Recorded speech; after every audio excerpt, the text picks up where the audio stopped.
Okay, to start off with, we are going to build a foldable. If you don't have any colored paper to use, that's fine. You can totally just use regular notebook paper. Works just great.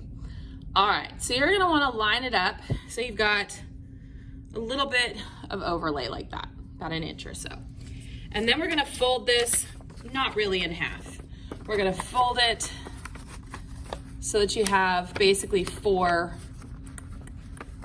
tabbies. So press that down. Okay.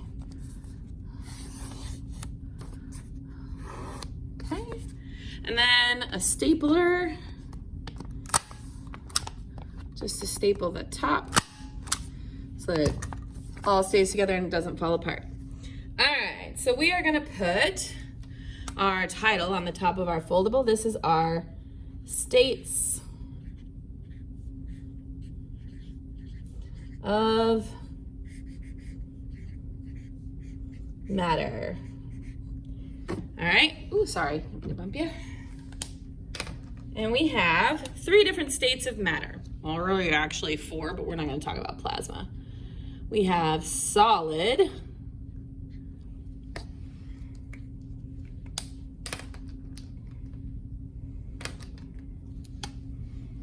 liquid,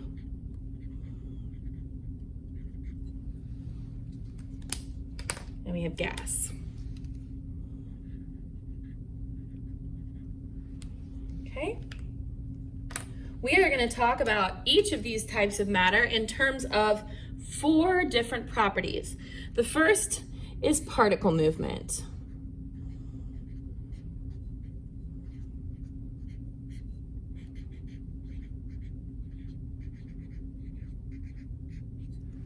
Particle movement. The second is a word called compressibility.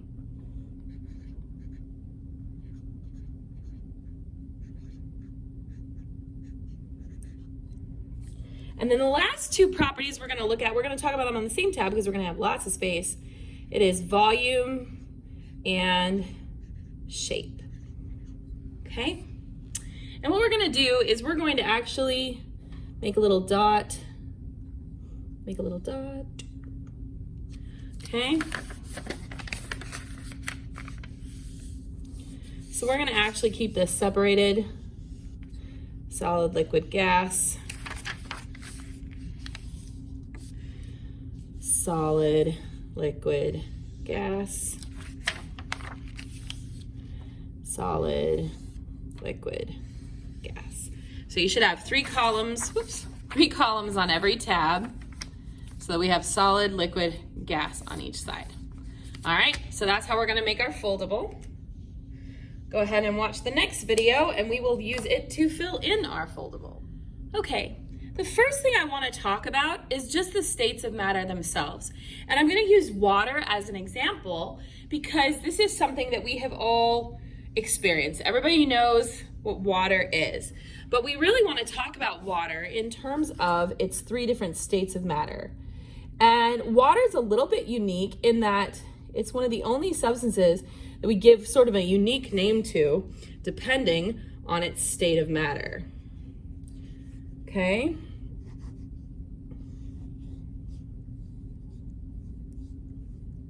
So we have what we call ice when water is in the solid form.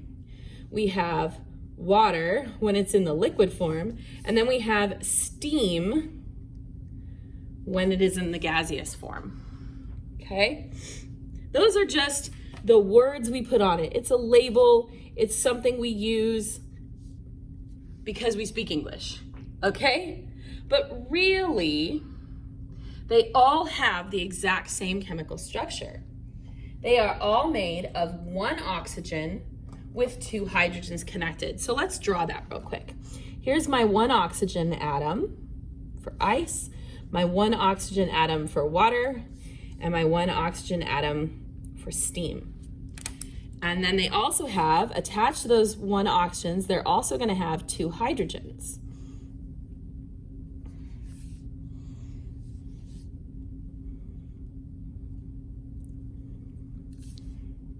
So you'll notice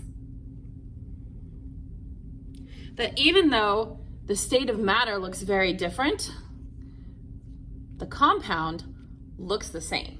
Nothing has changed with the compound. We are still going to call this H2O because that's what it is. H2O, H2O.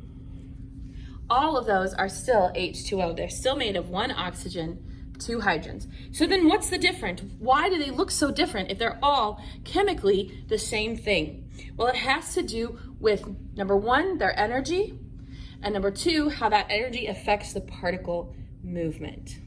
Okay? So let's start with our ice. If I take my ice and I add energy to it, it is going to go through a process that we call melting.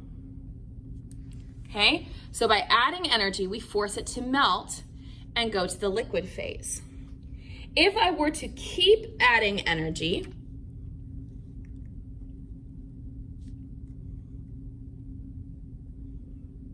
okay, it goes through a second process called vaporization.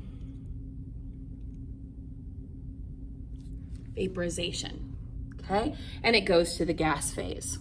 So as I'm adding my energy, what's happening to my particles? Well, as my particles get more energy, they start moving more quickly. You see, as ice, there are little forces of attraction that hold all of my water molecules together as an ice cube.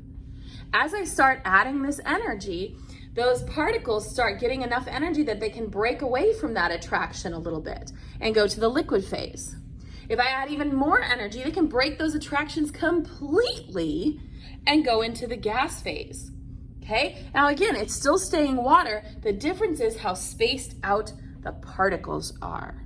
Okay? So the further I go this way, the more space there's going to be between our particles. And we'll talk more about that down here under particle movement. Now, what happens when I take energy away? So let's say I have steam and I'm going to remove some energy. I'm going to cool it down. This may be a word you're not as familiar with. This is called condensation. Condensation. Let's see if I can zoom that in for you a little bit. There you go. All right. So going from the steam or the gas phase to the liquid phase is a process called condensation. Okay. Going from the liquid to the solid state, so losing even more energy, is a process called freezing. Okay. Now, this is true. All of what we just covered is true for every kind of substance we have. So table salt has a solid phase, a liquid phase, and a gas phase. Now, salt is different in terms of the strength between the particles, so it takes a lot more energy to get it to go that way, okay? But every substance can be a solid, a liquid, or a gas, depending on how much energy is between the particles. Now, there's one other thing that we have not mentioned, and that is pressure. Pressure is involved here too, okay? Now, we don't usually talk about pressure because our atmospheric pressure doesn't typically change. However, in a controlled lab setting, we can change the pressure a little bit. And also there are certain circumstances where you have a pressure change where these things work out. All right. So it is completely possible for a substance to go from the solid phase directly to the gas phase without going through the liquid phase. This is a process called sublimation. You may have seen this if you've ever played with dry ice, okay? Dry ice will sublime. It's carbon dioxide is the compound, okay? And when you pull out a piece of dry ice, immediately you start seeing this white, smoky looking stuff. And that is gaseous carbon dioxide. It sublimes. We have changed the temperature so drastically on it that it doesn't actually need to go through the liquid phase. It will very quickly go to the gaseous phase. And then we can also go straight from the gas phase to the solid phase. This is a less known word. This is called deposition.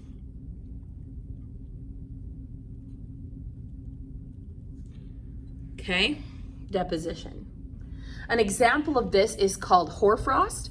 So like in the early spring, if it gets really, really cold at night, all the moisture in the air will collect and deposit on your car window as frost. So you'll see hoarfrost on your window during that process. Okay, so now we need to talk about the properties of each of these different phases of matter. So we're gonna start with solid, then move to liquid, then move to gas. I'm gonna start by talking about particle movement. Okay, so what we just looked up there is about energy. So a solid is going to have fairly low energy, which means that there is going to be very little particle movement. Now, a lot of people don't realize that the particles of a solid are in fact moving, but they don't have very much energy, so what they're really doing is mostly just vibrating in place. So let's draw a picture of that. We have our I'm gonna draw my atoms as little circles. And there is a little bit of space between them, but not a lot. My solid particles tend to clump up real close to one another, okay? And they're gonna kind of vibrate in place, okay? They vibrate in place. Woo, I'm so sorry. I hit the tripod.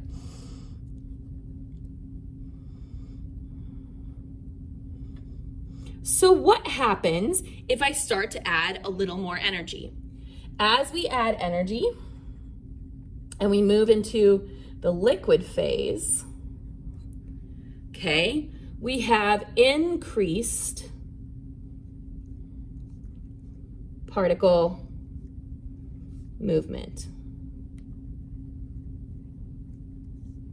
Okay, so now our particles are a little further away from one another, not much, but you'll also know they become less organized as well. They become a little bit more random, and they have the ability to kind of move past one another in what we call a flowing motion. All right, so liquids are now able to flow, okay?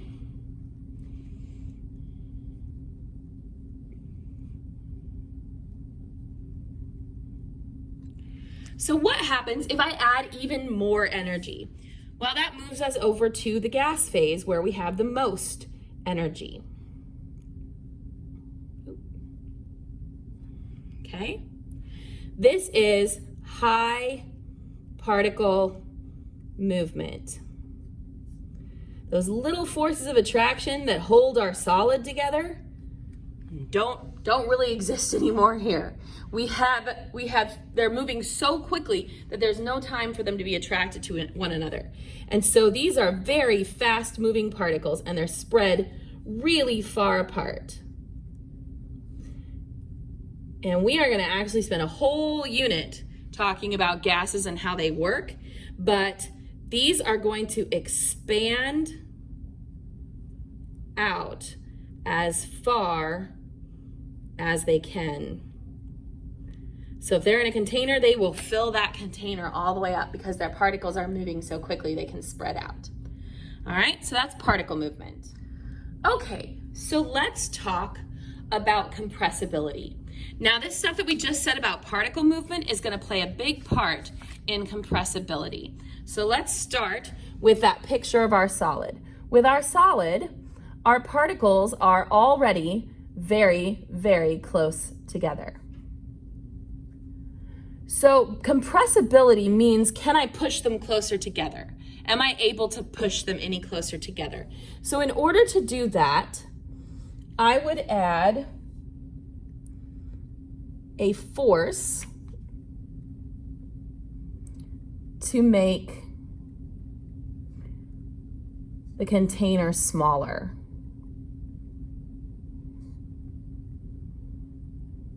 Okay, so compression is to add a force to make the container smaller. Well, let's check that out real quick. Here I have in this little syringe, I've got some solid bolts. Now, if I push on this, Okay, first of all, I gotta get in there. If I push on this, it doesn't matter how hard I push on it, the plunger isn't moving. There's nowhere for those particles to go. They can't get any closer. They're already as close as possible.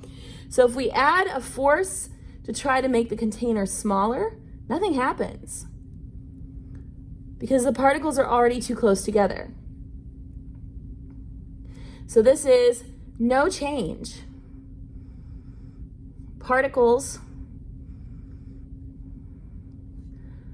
are too close already. All right, so let's look at a liquid. Remember, a liquid has a little more space between the particles. So here we had our particles, and they're a little more randomized, they're a little more spread out, but it's really not very much space, okay? Because they're constantly flowing between one another, taking up space. So if I add a force,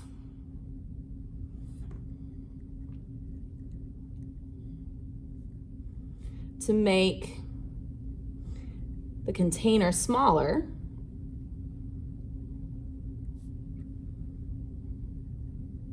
let's see what happens.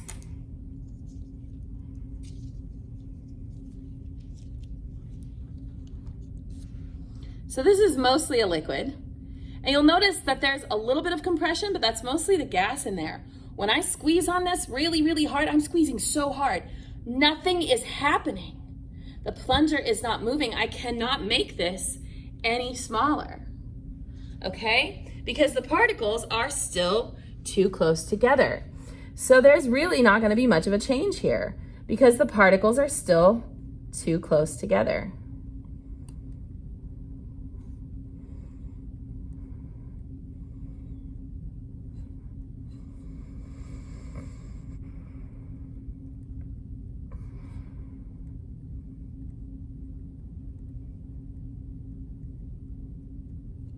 All right, so let's check out our gas.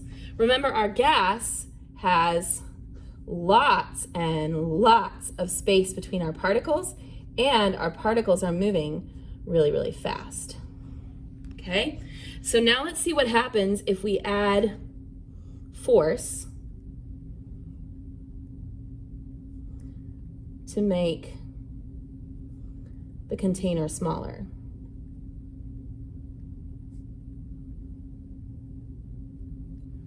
Okay, so here's my gas.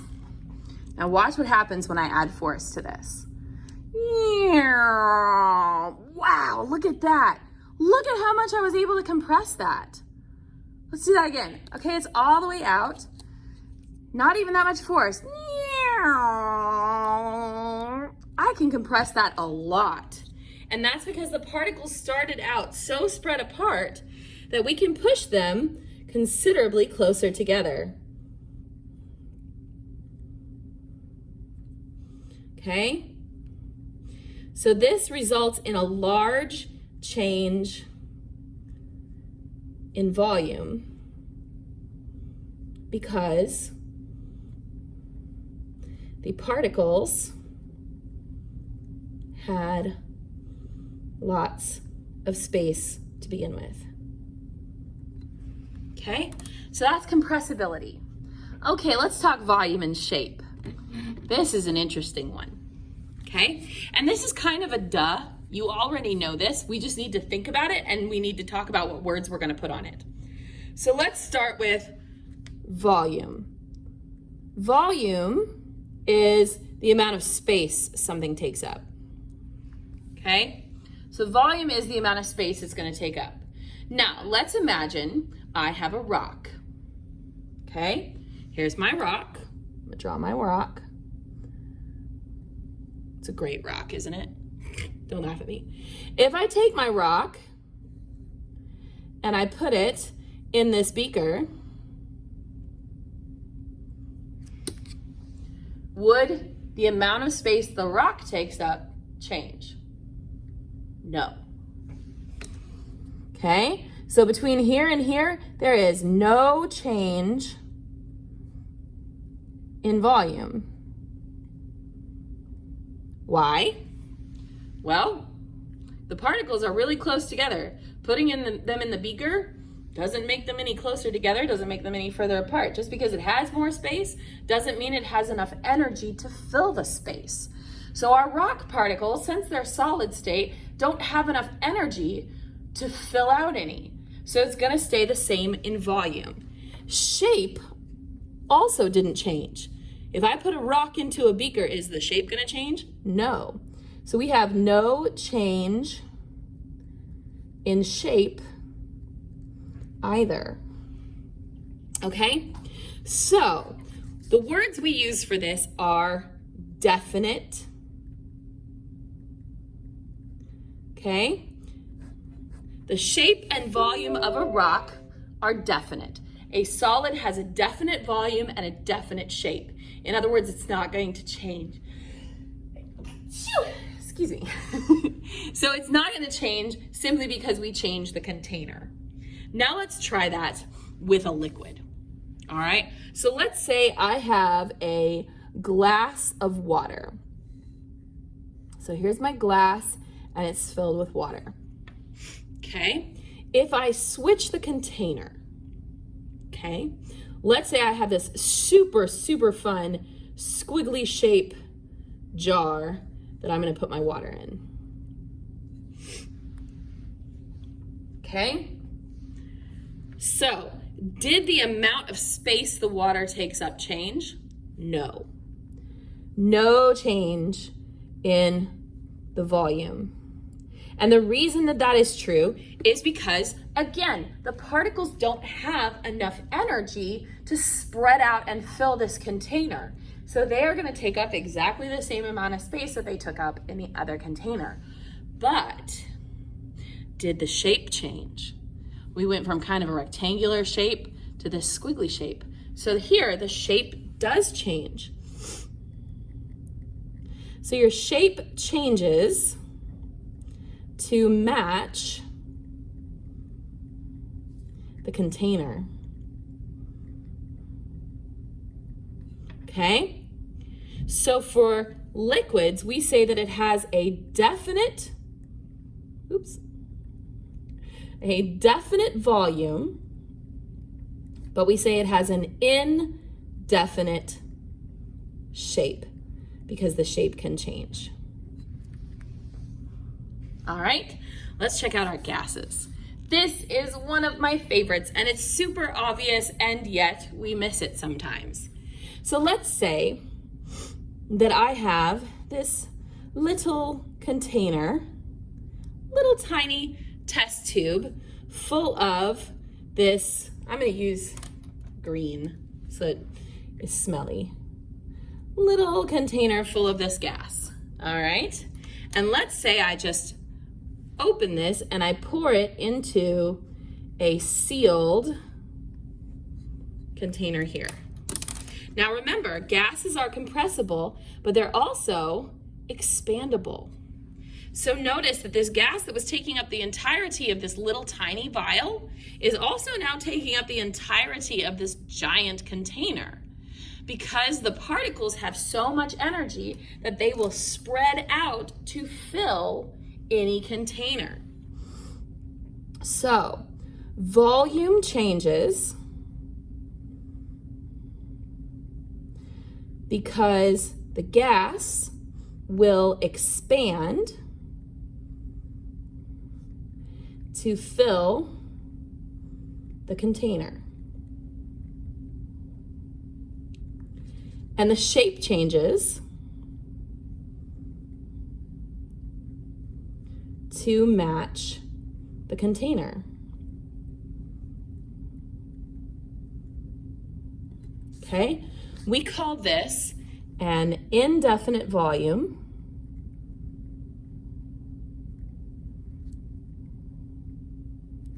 and an indefinite shape.